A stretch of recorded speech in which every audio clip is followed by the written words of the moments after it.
So we'll start with next chapter, that is magnetic materials, and it is a very simple chapter. ज़्यादा कुछ नहीं है इसमें, quite simple thing. तो magnetic materials में सबसे पहला टॉपिक है torque acting on magnetic dipole in an external magnetic field.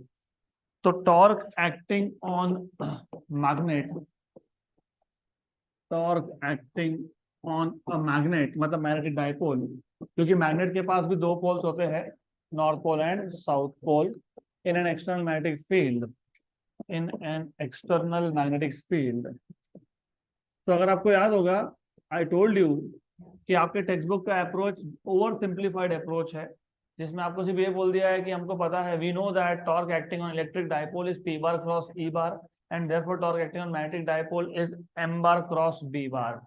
लेकिन अगर आपको ऐसा क्वेश्चन आ गया डिराइव, तो डिराइव कैसे करोगे? तो I have given you an approach, और मैंने आपको ये भी बोला था कि नोट्स में मैंने जानबूझ के इंटेंशनली वो दिया नहीं है, so that you should also work out. तो यहाँ पे एक एक्सटर्नल मैग्नेटिक फील्ड है, and as you already know, external magnetic field basically goes from north pole to south pole. Magnetic dipole मतलब बार मैग्नेट इन शॉर्ट. तो हमारे पास एक बार magnet है which is in this external field. So we have a bar magnet. So we have a bar magnet which is in this external magnetic field. ऐसा है. यहाँ पे हमारे पास एक मैग्नेट का नॉर्थ पोल है, ये साउथ पोल है. So it will experience a force F, and you should know this is equal to pole strength into magnetic field. यहाँ पे भी एक फोर्स लगेगा, force equal to pole strength into magnetic field. South pole का pole strength लेते हो negative. So by definition, what is torque? Torque is magnitude of one of the forces into perpendicular distance between the two forces. तो याद रखो, ये आ गया आपके पास axis of magnet. तो this is axis of magnet. फिर मैं यहां से ये जो फोर्स है, इस फोर्स को एक्सटेंड करूंगा. I will extend this force, और ऊपर के फोर्स से यहाँ पे ड्रॉ कर लेंगे परपेंडिकुलर. क्या ड्रॉ करोगे यहाँ पे? परपेंडिकुलर ड्रॉ कर लोगे. फिर नाम भी दिया था हमने, इसको बोला था ए पॉइंट, इसको बोला था बी पॉइंट, इसको बोला था हमने पी पॉइंट, और ये एंगल है theta. The angle between magnetic field and magnetic dipole moment is theta. तो you should remember all this, चीज पता होना चाहिए. ये थीटा है तो ये भी क्या है? थीटा है. तो साइन थीटा क्या आएगा? Opposite side upon hypotenuse. Hypotenuse मतलब नॉर्थ पोल से लेके साउथ पोल तक का डिस्टेंस को क्या लिखते हो आप? 2l. तो बीपी क्या आएगा? BP is 2l sine theta. अभी भी जिनका ध्यान नहीं है तो थोड़ा सा ध्यान दो. अब यहाँ पे हमारे पास एक बार मैग्नेट है. बार मैग्नेट में नॉर्थ और साउथ पोल का डिस्टेंस जो होता है, इसको मैग्नेटिक लेंथ बोलते हो, वो लेते हो 2l. सेंटर से l एक साइड पे, l दूसरे साइड पे, तो टोटल लेंथ इज 2l. हमको चाहिए टॉर्क एक्टिंग. अब टॉर्क क्यों एक्ट होगा? क्योंकि जैसे ही तुमने एक्सटर्नल मैग्नेटिक फील्ड में बार मैग्नेट को रख दिया, मैग्नेटिक डाइपोल मतलब बार मैग्नेट, तो इसके नॉर्थ पोल पे फोर्स लगेगा in the direction of magnetic field, इसके साउथ पोल पे फोर्स लगेगा opposite to direction of magnetic field. So there are two equal but opposite forces acting at two different points and they constitute a couple. Couple क्या करता है? Rotate करता है. तो वो कपल को आप बोलते हो torque. Moment of couple is known as torque. What is torque? By definition, magnitude of one of the forces into perpendicular distance between two forces. तो दोनों में से एक फोर्स का आप ले लो magnitude. Perpendicular distance between two forces क्या है? बीपी है. तो पहले बीपी फाइंड करो. What is BP? 2l sin theta. तो बाय डेफिनेशन टॉर्क होता है, बताओ, magnitude of one of the forces into that is BP. What is force? Force क्या आया? फोर्स क्या आया? QM into B. ये क्या आया? 2l sine theta. 2l into Q is magnetic dipole moment. जैसे 2l इंटू चार्ज था electric dipole moment, वैसे 2l इंटू पोल स्ट्रेंथ है मैग्नेटिक डाइपोल मोमेंट. म्यू से या फिर m से डिनोट करोगे. तो torque equal to mu B sine theta. In vector form torque equal to mu bar cross B bar. Right. ये सबसे पहला टॉपिक था. इसके बाद आपको अगला टॉपिक है सिंपल हार्मोनिक मोशन की जगह पे angular simple harmonic motion, angular SHM. तो इसके बाद का जो टॉपिक था उसमें हमने डिफरेंशियल इक्वेशन डिराइव किया था, किसका किसका, एंगुलर सिंपल हार्मोनिक मोशन। थोड़ा सा याद रखो चीजों को। हमारे पास एक रिजिड सपोर्ट था, इस रिजिड सपोर्ट पे एक स्ट्रिंग था, इस स्ट्रिंग के नीचे एक मैग्नेट है, इस स्ट्रिंग के नीचे क्या है, एक मैग्नेट है, एक बार मैग्नेट है, स्ट्रिंग के नीचे एक बार मैग्नेट है, बराबर। फिर आप बेसिकली करते क्या हो, इसको रोटेट करते हो क्लॉकवाइज, तो स्ट्रिंग होता है ट्विस्ट एंटी क्लॉकवाइज, क्लियर। तो अंडर इक्विलिब्रियम दोनों टॉर्क बैलेंस कर जाएंगे। कौन सा टॉर्क, एक एक टॉर्क है किसका, बार मैग्नेट का, एक है किसका, स्ट्रिंग का। तो इस केस में you should remember bar magnet is a rod, और रोटेशनल डायनामिक्स हमने रिवाइज किया था। What is the what is torque का formula in general, I alpha. What is torque, I alpha. तो ये पता होना चाहिए कि टॉर्क कितना है, क्या है टॉर्क, आई अल्फा। अल्फा क्या होता है, acceleration. What is acceleration, D omega by D T. अरे A equal to DV by D T, तो alpha equal to D omega by D T. What is omega, what is omega, what is omega, D theta by D T. तो torque क्या आ गया, I D two theta by D T square, equation number 1। Basic basic concept याद नहीं आ रहे, याद रखने पड़ेंगे। Torque is I alpha, alpha is D omega by D T, omega is D theta by D T. तो torque is I D two theta by D T square. मैंने आपको पहले ही बताया था कि force equal to mass into acceleration linear motion.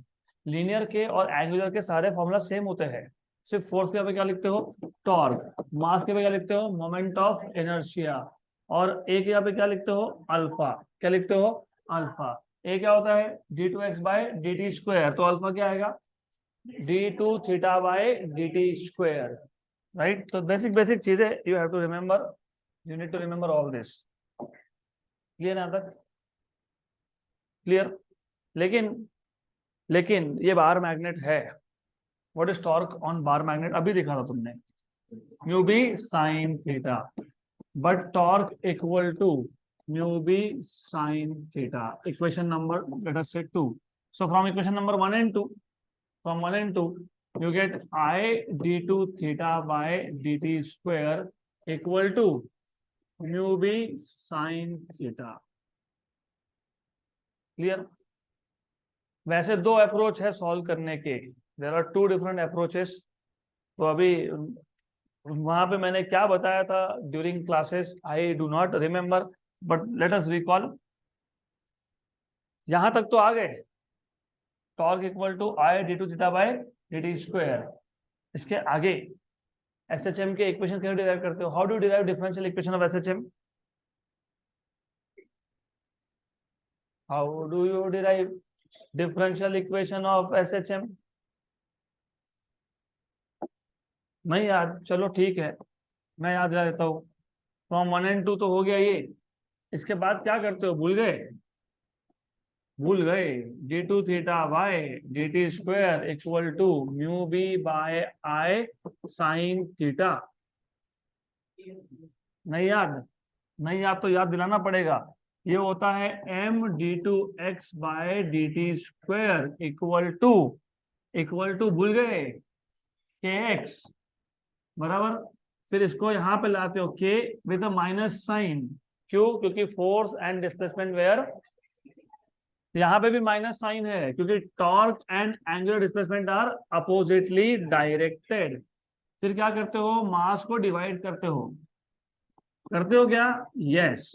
उसके बाद क्या करते हो, इस टर्म को यहाँ लाते हो, ऐसा लिखा था क्या, यस। इसको क्या बोला था याद है, ओमेगा स्क्वायर, क्या बोला था इसको, ओमेगा स्क्वायर। तो यहाँ पे भी तो वही करना है ना, बाकी कुछ और करना नहीं है। और एंगल अगर स्मॉल हुआ, for small angle what is sine theta, theta, exactly that's what you are supposed to do. तो ये आ गया आपके पास ऐसा। फिर इसको यहाँ शिफ्ट करोगे तो क्या लिखोगे, d2 theta by dt square plus mu B by I theta equal to 0।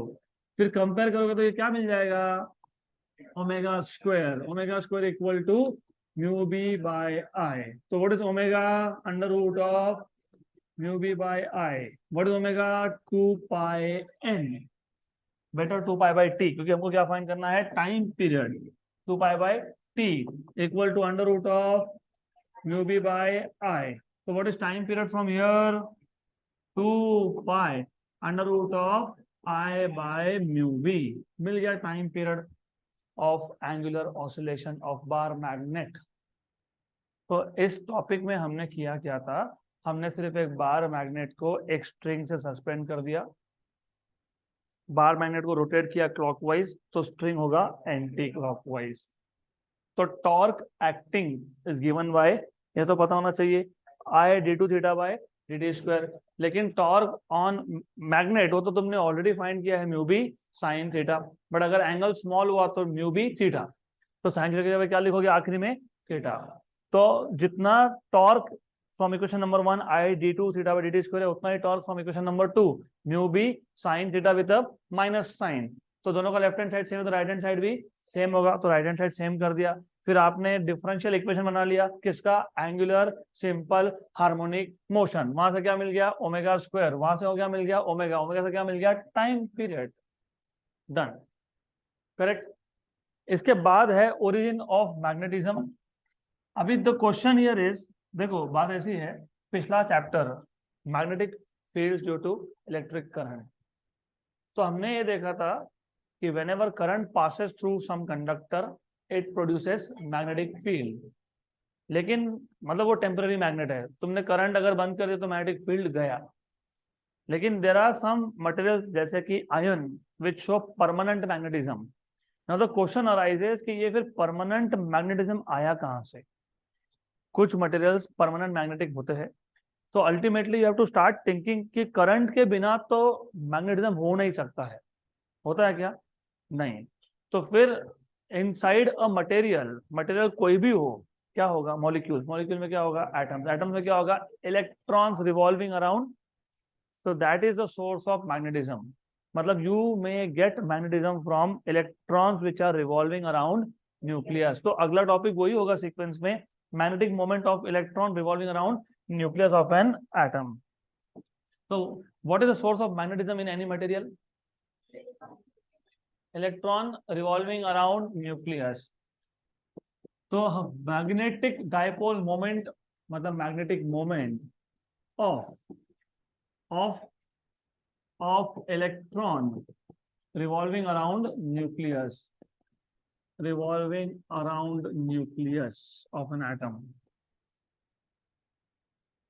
तो बहुत सिंपल केस है, हमारे पास एक न्यूक्लियस है, न्यूक्लियस के अराउंड एक इलेक्ट्रॉन है which is performing circular motion with radius r. So you have an electron over here, clear?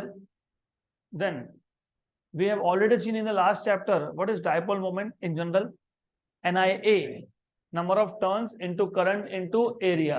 यहाँ पे number of turns का तो क्वेश्चन ही नहीं है, you have just one electron which is revolving, तो n की वैल्यू कितनी आएगी, 1। तो फिर dipole moment क्या आएगा, IA। सिर्फ मैंने नोट्स में m लिखा है, यहाँ पे मैं क्या लिख रहा हूँ, mu. This is dipole moment I into A। अब ORB क्यों लिखा, क्योंकि ऑर्बिटल मोशन की वजह से आया, that is why ORB, orbital, right.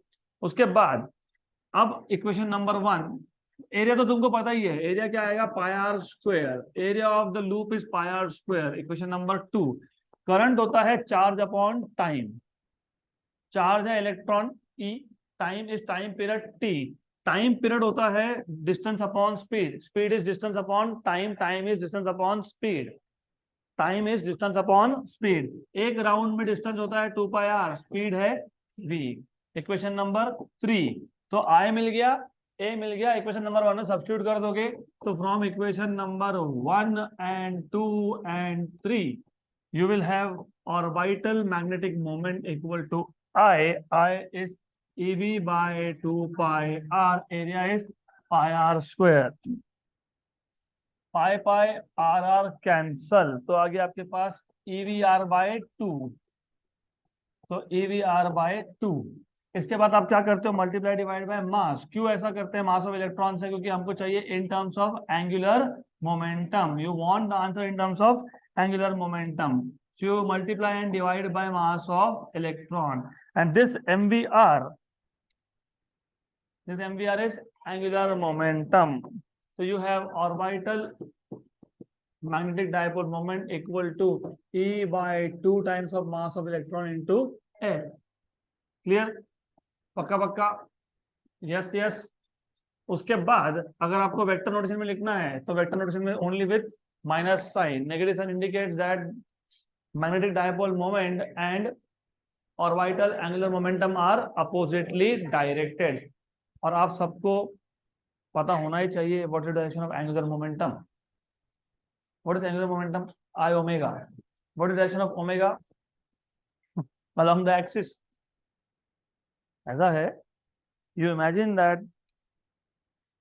the curled fingers of your right hand they represent the direction of motion, मतलब इलेक्ट्रॉन के मोशन का डायरेक्शन है।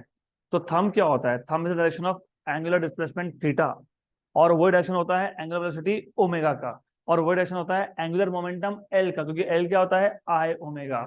तो where is L pointing up, तो where is mu orbital pointing down. Clear यहाँ तक, पक्का पक्का, श्योर श्योर। इसके बाद अगर आप इसमें बोहर्स पोस्टुलेट यूज करते हो तो L क्या होता है NH by 2 pi। तो according to Bohr's second postulate only those orbits are allowed in which angular momentum is integral multiple of h upon 2 pi। Clear है तक। और हमारे पास इलेक्ट्रॉन अगर फर्स्ट ऑर्बिट का होगा तो n की वैल्यू आ जाएगी 1, तो म्यू ऑर्बिटल आपके पास आ जाएगा ENH upon 4 pi me।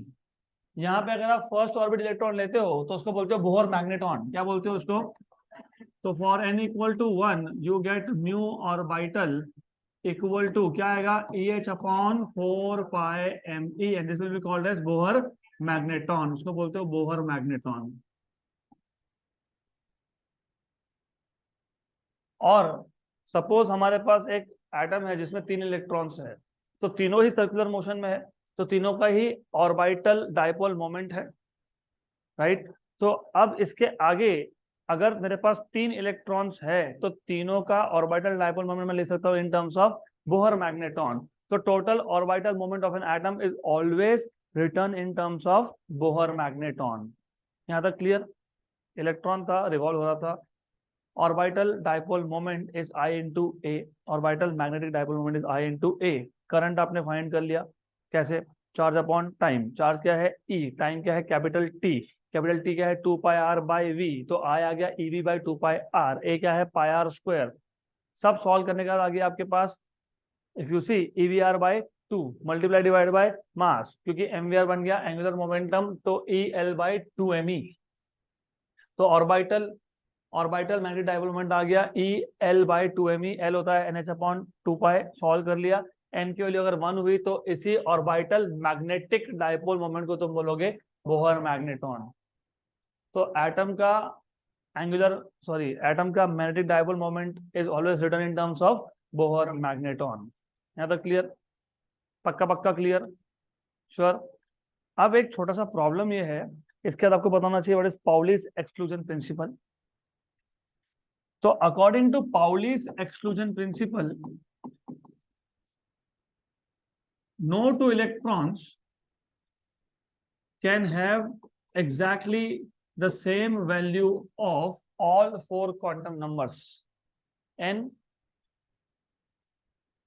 l, ml and ms। क्योंकि अगर चारों का वैल्यू n आपको बताता है what does n tell you is which orbit। अगर n की वैल्यू 1 तो ऑर्बिट नंबर इज 1, तो पहले ऑर्बिट में तो 2 इलेक्ट्रॉन होता ही है, तो दोनों का n वैल्यू तो सेम होगा ही। l वैल्यू बताता है आपको शेप ऑफ ऑर्बिटल। l क्या बताता है आपको, शेप ऑफ ऑर्बिटल, क्या पता है SPDF, हाँ, तो शेप ऑफ ऑर्बिटल बताता है l। फिर ml is -L2 + L। Clear? L की वैल्यू डिपेंड करती है N पे, ml की वैल्यू डिपेंड करती है L पे। N सेम है तो L सेम है, L सेम है तो ml सेम है। अगर ms स्पिन मैग्नेटिक मोमेंट भी सेम आ गया, मतलब तुम दो इलेक्ट्रॉन की बात ही नहीं कर रहे हो, तुम एक इलेक्ट्रॉन की बात कर रहे हो। तो according to Pauli's exclusion principle, no two electrons can have same values of all the four quantum numbers।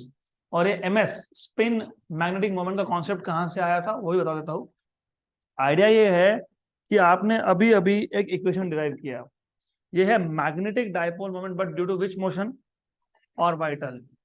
तो जब हम एक्सपेरिमेंटली कैलकुलेट करेंगे, हमारा एक्सपेक्टेशन ये होता है कि ऑर्बिटल डायपोल मोमेंट और एक्सपेरिमेंटल वैल्यू क्या आना चाहिए? सेम। नहीं आता है, वो ज्यादा आता है, ये कम आता है, मतलब देयर इज समथिंग मिसिंग।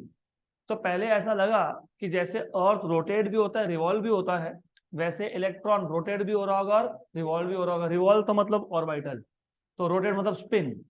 तो वो जो मिसिंग वैल्यू है, जो एक्सपेरिमेंट में ज्यादा मिल रही है, वो कहां से आनी चाहिए? स्पिन। लेकिन बाद में पता लगा ऐसा कुछ होता नहीं है, इलेक्ट्रॉन इज नॉट स्पिनिंग, क्योंकि इलेक्ट्रॉन एक्चुअली पार्टिकल है ही नहीं। क्या है वो? वेव है, वेव। कब? जब वो ऑर्बिट में है। हमने प्रूव किया है ये dual nature of radiation and matter में, तुमने प्रूव किया है कि इलेक्ट्रॉन इज अ वेव। तो इसलिए वो बोलते हैं कि अभी पता तो नहीं कहां से आ रहा है, हर एक इलेक्ट्रॉन के साथ होता ही है, इसलिए उसको बोलते हैं इंट्रिंसिक स्पिन ऑफ इलेक्ट्रॉन। तो ms की दो वैल्यू होती है, एक होती है +12, एक होती है -12। +12 मतलब पॉइंटिंग अपवर्ड्स, -12 मतलब पॉइंटिंग डाउनवर्ड्स। तो ultimately you have successfully shown that every electron revolving has orbital magnetic dipole moment। इसका मतलब मैग्नेटिज्म का सोर्स क्या है? Orbital motion. What is source of magnetism? Orbital motion of electron. तो अब अगर मैं जब बल्क सब्सटेंस बनाता हूं, देखो अब दो चीजें हैं। एक ऐसा हो सकता है कि इलेक्ट्रॉन इलेक्ट्रॉन का ही ऑर्बिटल या फिर टोटल डायपोल मोमेंट कैंसिल हो जाए। अगर एक एटम में मेरे पास दो ही इलेक्ट्रॉन है, उसमें से एक का डायपोल मोमेंट ऊपर पॉइंट कर रहा है, दूसरे का नीचे, तो क्या होगा? कैंसल। तो इवन नंबर ऑफ इलेक्ट्रॉन्स जिस एटम में होते हैं, उसका डायपोल मोमेंट कितना होता है? 0। तो जब एटम के पास ही डायपोल मोमेंट नहीं है, तो सब्सटेंस के पास होगा क्या? नहीं। तो जनरली ऐसा मटेरियल क्या होना चाहिए? Non magnetic in nature, right. लेकिन अगर ऑड नंबर ऑफ इलेक्ट्रॉन्स आ गए, जैसे 3 आ गए, जैसे 5 आ गए, जैसे 7 आ गए, 11 आ गए, 11 आ गए, तो 5 पेयर बन जाएंगे। मतलब 5 पेयर ने एक दूसरे का डायपोल मोमेंट कर दिया कैंसल, लेकिन एक रह जाएगा। तो वो जो एक रह जाएगा अनपेयर्ड, वो क्या देता है? Dipole moment. किसको देता है? एटम को। तो जब सब्सटेंस बनेगा, तो देयर इज चांस कि वो बल्क मटेरियल बनने के टाइम पे मटेरियल के पास क्या होगा? डायपोल मोमेंट होगा ही ऐसा नहीं बोल रहा, हो सकता है, but ultimately idea should be very clear that the dipole moment और the magnetic property is coming from electrons. यहां तक क्लियर? तो अब नाउ यू विल बेसिकली, पहले हम देखेंगे what is magnetization and magnetic intensity. तो देखो, ये जो पूरा मैंने आपको स्टोरी बताया, dipole moment, magnetic dipole moment कहां से आ रहा है? इलेक्ट्रॉन से। तो अगर दो इलेक्ट्रॉन है तो डायपोल मोमेंट हो सकता है कैंसल हो जाए। तो जब बल्क मटेरियल बनेगा, तो देयर इज अ चांस कि मटेरियल के पास नेट डायपोल मोमेंट है। तो पर यूनिट वॉल्यूम में कितना डायपोल मोमेंट है, इसको क्या बोलते हो? मैग्नेटाइजेशन। रिमेंबर, थोड़ा सा आपको लिंक करना पड़ेगा, बहुत टाइम हो गया ना चैप्टर खत्म करके, इसके थोड़ा सा याद नहीं आता जल्दी से। इसके बाद हमने क्या डिफाइन किया था पता है आपको? मैग्नेटाइजेशन। और पता है क्या डिफाइन किया था हमने? Magnetic intensity. याद है क्या? जिसको आप फील्ड इंटेंसिटी भी बोलते हो, याद है? एच बोलते हो, एच याद है? नहीं, एच इक्वल टू NI बोलते हो, याद है? तो याद कर लो, मैग्नेटाइजेशन का मतलब ये, अगर मेरे पास एक मटेरियल है, मटेरियल मतलब बहुत सारे एटम्स या मॉलिक्यूल साथ में आ गए, तो पॉसिबिलिटी है कि वहां पे मटेरियल के पास क्या है? नेट डायपोल मोमेंट है। सपोज डायपोल मोमेंट 100 था, टोटल वॉल्यूम 5 था, तो पर यूनिट वॉल्यूम कितना हुआ?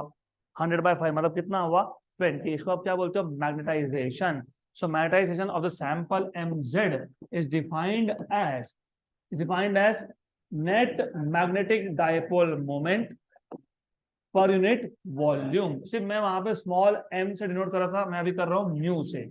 क्यों कर रहा हूँ? क्योंकि बोर्ड एग्जाम में ना कभी कभी म्यू लिख देते हैं, तो पता नहीं होता क्या आता है ये म्यू क्या है। रिफ्रैक्टिव इंडेक्स का कोई मतलब ही नहीं है इस चैप्टर में। This is not refractive index, पूरे ऑप्टिक्स। गुड। देन पहले तो ये समझ लो कि इसका यूनिट क्या है। ये I इंटू ए है, मतलब एम्पियर मीटर स्क्वायर, और ये मीटर क्यूब है, तो ये एम्पियर पर मीटर है। इसके डायमेंशन भी आपको निकालते आएंगे, ऐसा मैं अज्यूम कर रहा हूं। यहां तक क्लियर? क्योंकि ये वेक्टर है तो ये भी वेक्टर है। यहां तक क्लियर? पक्का पक्का क्लियर? अब अगर आपको याद होगा केस ऑफ टोरॉइड, जो मैंने आपको सेल्फ के लिए रख दिया था, मैंने बोला था कि आप खुद देखो। देखा क्या फिर? यस। तो टोरॉइड के केस में हमारे पास वाइंडिंग्स है चैप्टर नंबर 10th में, और यहाँ पे डिफरेंस इतना है कि चैप्टर नंबर 10th में जब आप टोरॉइड की बात करते हो, उसमें से करंट पास करते हो, करंट की वजह से एक्सिस ऑफ द टोरॉइड पे क्या जनरेट होता है? Magnetic field, which is mu zero n I, mu zero small n I, या तो mu zero capital N upon 2 pi r into I. वहां पे ये जो कोर है, ये कोर मैग्नेटिक है कि नॉन मैग्नेटिक है, हम बात ही नहीं करते। तो मैग्नेटिक फील्ड आता है only because of current, only because of current. लेकिन इस चैप्टर में ये जो कोर ऑफ द टोरॉइड है, ये खुद भी क्या है? मैग्नेटिक इन नेचर है। तो टोटल मैग्नेटिक फील्ड ये आ जाएगा magnetic field due to current plus magnetic field due to material. और ये तो आपको पता ही है, ये होता है म्यू जीरो एन आई। और ये आता है, अगर आपको याद होगा तो, याद है, mu zero into M Z. याद है? नहीं याद है? यही होता है। This is what you have. What is magnetic field? What is contribution of magnetic field of material? Mu zero into mz, where mu zero is permeability and mz is magnetization। mu zero को क्या करोगे? Common निकाल लोगे, अंदर क्या बचेगा? ni plus mz। लेकिन ni क्या होता है? h, which is called as field intensity। mz क्या होता है पता है? chi h। याद है कि chi is the ratio of magnetization of the sample to that of field intensity। और रिवाइज करके आना चाहिए थोड़ा थोड़ा। दो दो कंट्रीब्यूशन है, एक है करंट का। करंट पास किया क्या तुमने? Yes. Current carrying coil field generate करता है क्या? Yes. Core of the toroid magnetic है क्या? यस। तो मैग्नेटिक फील्ड के दो कंट्रीब्यूशन है क्या? यस। एक कहां से आ रहा है? करंट से, उसको क्या बोलते हो? Field intensity H. और एक कहां से आ रहा है? मटेरियल से, तो क्या बोलते हो? मैग्नेटाइजेशन। तो कौन कितना कंट्रीब्यूट कर रहा है, इसका रेशो होता है मैग्नेटिक ससेप्टेबिलिटी काय। और ये काय आप यूज करोगे to differentiate between types of material, diamagnetic, paramagnetic and ferromagnetic. Good. तो मैग्नेटाइजेशन क्या होता है? काय एच, क्योंकि काय क्या होता है? mz by H. फिर यहां से क्या होगा? क्या कॉमन निकलेगा? एच। तो क्या बचेगा? 1 प्लस काय, और क्या आ गया? एच। 1 प्लस काय को आप बोलते हो relative permeability, mu r into permeability of free space is called as absolute permeability mu. तो हो गया B equal to mu H. और ये बहुत काम का इक्वेशन है, क्योंकि क्वेश्चन इस पे आते हैं। You need to know this, right? Clear? Done. अगला अगला टॉपिक है magnetic properties of materials and the classification of materials on the basis of value of chi. Magnetic properties of materials, magnetic properties of materials.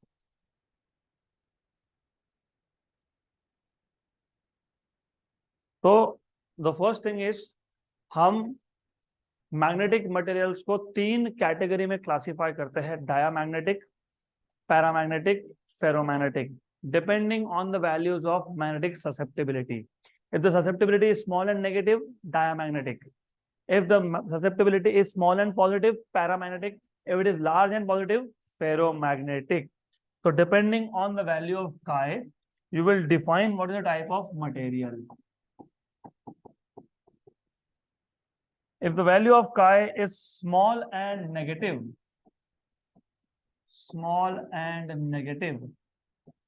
it is diamagnetic.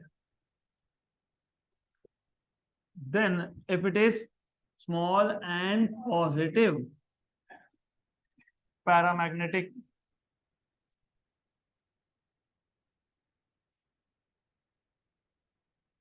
And small, नहीं, large and positive, कितना, paramagnetic. तो हम one by one एक एक substance देखेंगे. पहले हम लोग देखेंगे कि डायामैग्नेटिक सब्सटेंस क्या होता है, उसके प्रॉपर्टीज क्या होते हैं. तो diamagnetic substance is a substance which is weekly repelled in an external magnetic field. तो अगर आप इसको एक एक्सटर्नल मैग्नेटिक फील्ड में रखते हो तो इट इज वीकली रिपेल्ड, मतलब ये strong region of the field से कहाँ जाएगा, वीक रीजन में जाएगा. So this is a material which when kept in non-uniform magnetic field, it moves from stronger part of the field to the weaker part of the field. अब ऐसा हुआ क्यों, ये समझने के लिए you have to go into details of structure of this atom. Atom में यहाँ पे होते हैं even number of electrons. कितने, even number of electrons होते हैं paired. तो जब तक ये इलेक्ट्रॉन एक नॉन, मतलब there is no magnetic field, तो जब तक ये आपने फील्ड में नहीं रखा, कौन से फील्ड में, एक्सटर्नल मैग्नेटिक फील्ड में नहीं रखा, तो क्या हुआ, cancellation of magnetic dipole moment of the electrons. मतलब एटम खुद मैग्नेटिक इन नेचर है क्या, नहीं है. तो जब atom he magnetic in nature नहीं है तो सब्सटेंस होगा क्या, नहीं होगा, क्योंकि यहाँ पे क्या है, पेयर्ड नंबर ऑफ इलेक्ट्रॉन्स है.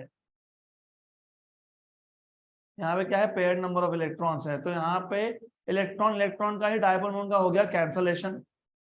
तो एटम के पास नहीं तो सब्सटेंस के पास है क्या, ऑफ कोर्स नहीं है. लेकिन जब आप इस सब्सटेंस को एक्सटर्नल मैग्नेटिक फील्ड में रखते हो, when you keep such a substance in external uniform magnetic field, तो in case of external field जिसका spin magnetic moment in the direction of field होगा वो हो जाता है स्लो डाउन. इलेक्ट्रॉन हो जाता है स्लो डाउन, उसका स्पीड हो जाता है कम. और हमने अभी देखा कि orbital moment is directly proportional to speed. Speed कम होना मतलब डायपोल मोमेंट कम होना, राइट. और जो इलेक्ट्रॉन का डायरेक्शन अपोजिट, इलेक्ट्रॉन मतलब स्पिन मोमेंट का डायरेक्शन अपोजिट हो अगर एक्सटर्नल मैग्नेटिक फील्ड के, तो वो हो जाता है स्पीड अप. स्पीड अप होना मतलब उसका डायपोल मोमेंट बढ़ना, राइट, करेक्ट. तो एक इलेक्ट्रॉन का डायपोल मोमेंट बढ़ गया, एक का हो गया कम. किसका कम हुआ, जो मैग्नेटिक फील्ड के डायरेक्शन में पॉइंट कर रहा था. किसका बढ़ गया, जो अपोजिट पॉइंट कर रहा था. मतलब यहाँ पे एक एक्सटर्नल मैग्नेटिक फील्ड जनरेट हो जाएगा और वो एक्सटर्नल मैग्नेटिक फील्ड आ रहा है नेट डायपोल मोमेंट से, और वो है opposite to that of external magnetic field. यहाँ पे होगा क्या, यहाँ पे एक एक्सटर्नल बोला मैंने, लेकिन एक्सटर्नल मतलब यहाँ पे एक नया फील्ड डेवलप होगा. नया फील्ड का डायरेक्शन क्या है, एक्सटर्नल को अपोजिट है. किसने किया, ये नेट डायपोल मोमेंट ने किया. और नेट डायपोल मोमेंट कब हुआ, जब आपने इस एटम को कहाँ रख दिया, एक्सटर्नल मैग्नेटिक फील्ड में. एक इलेक्ट्रॉन हो गया स्पीड अप, एक हो गया स्पीड डाउन. तो इसका स्पीड डाउन हुआ, इसका स्पीड अप हुआ. तो न्यू मैग्नेटिक फील्ड कहाँ है, डाउनवर्ड, मतलब opposite to that of external. Opposite है तो रिपेल होगा ना, तो they get repelled from stronger to the weaker part. अब इसके है प्रॉपर्टीज, 8-10 प्रॉपर्टी है. देखते हैं कितना याद रख सकते हो. Number 1, diamagnetic substances definition are the substances which are weakly repelled when kept in an external magnetic field. Number 2, मैंने बताया था सॉलिड लिक्विड गैस तीनों का एक एक एग्जांपल है. When a rod of diamagnetic solid is kept in an external magnetic field, it comes to rest with its length perpendicular to the magnetic field. बताया था मैंने आपको ये, right, correct. Then when the gas of diamagnetic substance is spread between the pole pieces of magnet, they come to rest normal to that of, मतलब perpendicular to that of external magnetic field, right? Then magnetic susceptibility is small and negative. The diamagnet में negative होता है. When such substances are kept in an external non-uniform magnetic field, they tend to move from stronger region to weaker region. When external magnetic field is turned off, these substances lose their magnetic properties and hence they cannot be used to make permanent magnets, right? Then example, air that you breathe, मैंने बताया था ये. So air is which type of substance? Diamagnetic. हो गया 7-8 property. इससे ज्यादा क्या करना है अपने को? बस हो गया, डन. मैक्सिमम 4 मार्क का क्वेश्चन आएगा, तो 4 और 2 डेफिनेशन ही हो गए. फिर it moves from stronger part two weaker part in a non uniform magnetic field. जब मैग्नेटिक फील्ड हटा दोगे तो it loses it's magnetism, susceptibility is negative and small. Done, खत्म. उसके बाद है क्या है? पैरामैग्नेटिक.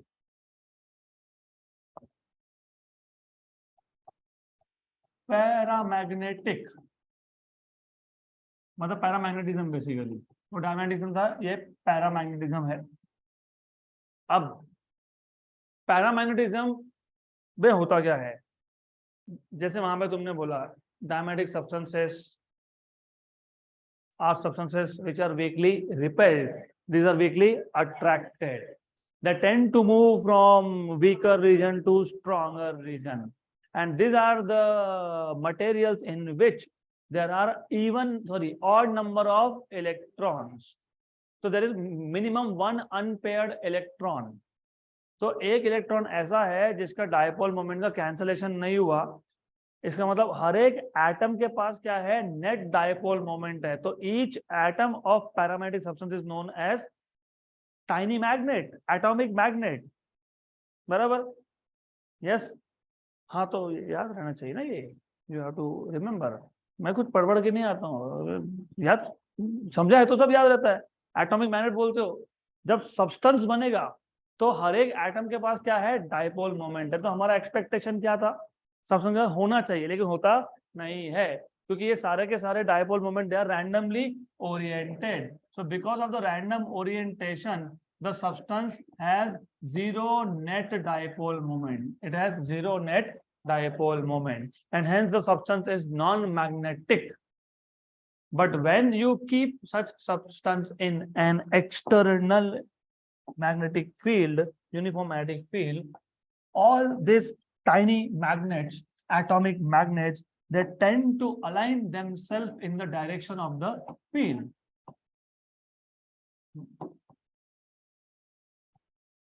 तो ऐसा आएगा, they tend to align themselves in the direction of the field.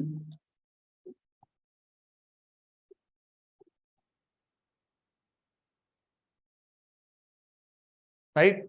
इसमें 2 टाइप के फील्ड लिए थे, एक हुआ था वीक फील्ड, एक हुआ था स्ट्रॉन्ग फील्ड. तो वीक फील्ड में some of the dipole moments align in the direction of field and strong field में सारे के सारे अलाइन कर जाते हैं. Clear? Right?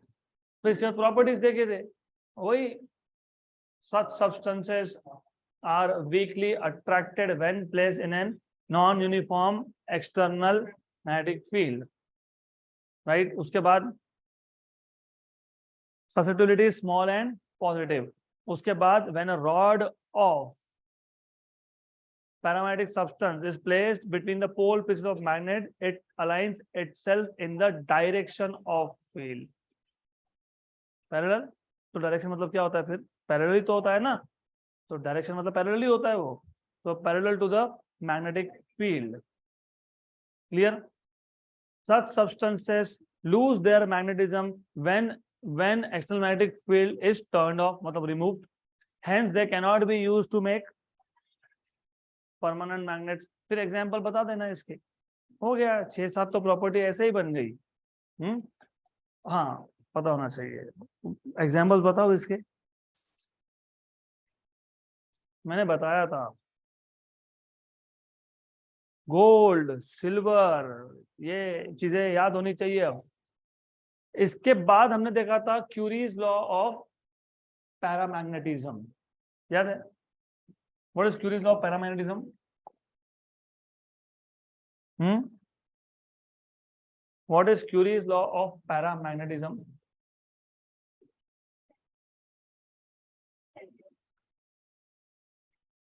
What is proportional to what? क्या किसको इनवर्सली मैग्नेटाइजेशन बोल रहे हो ना तुम? हाँ, mz is to absolute temperature and directly proportional to external applied field. इसका रीजन भी बताया था मैंने, अभी बोलते बोलते बोल दिया। जैसे तुम स्ट्रॉन्ग फील्ड करोगे तो ज्यादा डायपोल मोमेंट क्या कर जाएंगे? अलाइन। तो what is magnetization? Net dipole moment per unit volume. जितने ज्यादा डायपोल मोमेंट अलाइन करेंगे उतना ज्यादा सैंपल का क्या होगा? मैग्नेटाइजेशन होगा। और अलाइनमेंट कौन डिसाइड कर रहा है? External magnetic field. तो वही तो है curies law of paramagnetism. Curies law of paramagnetism.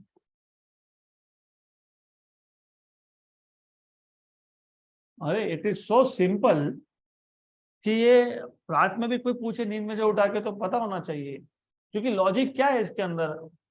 Curies law basically talks about magnetization. Magnetization is net dipole moment per unit volume. Dipole moment ज्यादा कब होगा? जब अलाइनमेंट ज्यादा होगा। अलाइनमेंट ज्यादा कब होगा? जब एक्सटर्नल फील्ड ज्यादा होगा। मतलब magnetization is proportional to and inversely proportional to absolute. और लॉजिकल है, तुम अगर टेम्परेचर बढ़ाते हो तो रैंडमनेस सिस्टम का बढ़ता है। They start again aligning themselves in random direction. So more the temperature, less is the alignment. Less is the alignment, then less is the magnetization. So mz is equal to cb external by t, where c is called as Curie constant. That's it. खत्म। Good. इसके बाद क्या था? Ferromagnetism. तो ferromagnetism में these are the materials which are strongly attracted by external magnetic field. Ferromagnetic substances are also made up of atoms with odd number of electrons. सिर्फ difference क्या है फिर? डिफरेंस ये है कि यार परमानेंट मैग्नेटाइज हो जाते हैं। यहाँ पे क्या था? तुमने एक्सटर्नल फील्ड रिमूव किया, they become non magnetize again. और फेरो में ऐसा होता नहीं है। वो क्यों नहीं होता? तो उसके लिए डोमेन थ्योरी चाहिए। डोमेन थ्योरी पे हम लोग जाएंगे, लेकिन पहले इसके properties. Such substances are strongly attracted. When they are kept in non-uniform magnetic field, they tend to move from weaker region to stronger region.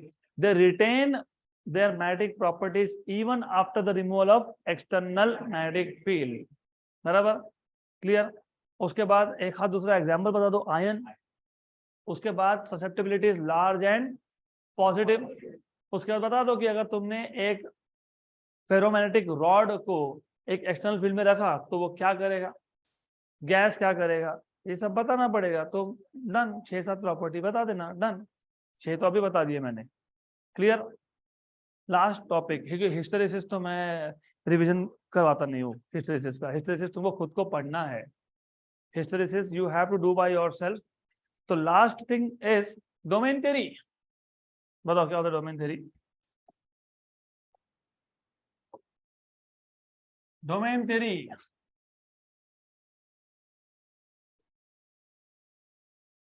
ये जो आपके पास मटेरियल है, कौन सा? Ferromagnetic. Ferromagnetic substance is basically it consist of small domains, small region. और ये जो small reason है, इन हर एक रीजन में क्या होता है? Strong exchange coupling between the neighbouring dipole moments. तो जो नेबरिंग डायपोल मोमेंट्स होते हैं, ऑफ कोर्स ऑफ एटम्स, क्योंकि एटम के पास ऑड नंबर ऑफ इलेक्ट्रॉन्स थे, तो जो पेयर्ड इलेक्ट्रॉन्स थे उसका तो हो गया कैंसलेशन, लेकिन एक इलेक्ट्रॉन बच गया जो पेयर नहीं हुआ, अनपेयर्ड है। वो अपने नेबर के साथ स्ट्रॉन्ग कपलिंग कर लेता है, strong exchange coupling. Because of the strong exchange coupling all the dipole moment point in a given direction, जिसको आप बोलते हो डोमेन एक्सिस। याद है क्या? यस। तो एक डोमेन में जितने भी डायपोल होंगे उन सबके सबका डायरेक्शन क्या होगा? सेम। लेकिन ये जितने भी डायपोल, जितने भी डोमेन है, सबके सबका डोमेन एक्सिस क्या है? Randomly oriented. तो रैंडम ओरिएंटेशन होने की वजह से नेट डायपोल मोमेंट कितना है? 0। बराबर। कब तक? जब तक आपने इसको एक्सटर्नल मैग्नेटिक फील्ड में नहीं रखा तब तक। यहां तक क्लियर? और ये जो बाउंड्रीज है जो डोमेन को सेपरेट करता है, इसको बोलते हो आप डोमेन वॉल। क्या बोलते हो? मैंने आपको टिपिकल साइज भी बताया था इस डोमेन का, भूल गए? Few millimetre